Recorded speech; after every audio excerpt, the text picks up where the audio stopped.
మనం పిలిచే దేవుడు ఎలాంటి వాడు, పిలిస్తే పలికే దేవుడు. నువ్వు పిలువుగా పలికే దేవుడు ఎలాంటి వాడు, ఆయన శక్తి సామర్థ్యాలు ఏంటి మనం తెలుసుకోవాలి. ఎందుకంటే మనము ఆయన శక్తి సామర్థ్యాలు తెలియకుండా ఆయన కొలచడము అది అవివేకం అవుతుంది. ఒక వ్యక్తి శక్తి సామర్థ్యాలు తెలియకపోతే మనకు ఆయన నుంచి ఏమడుగుతాం, అడగలేము కదా.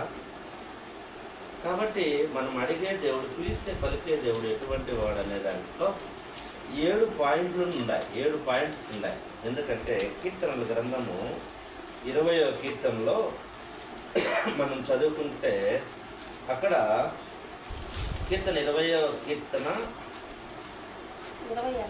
కీర్తన 20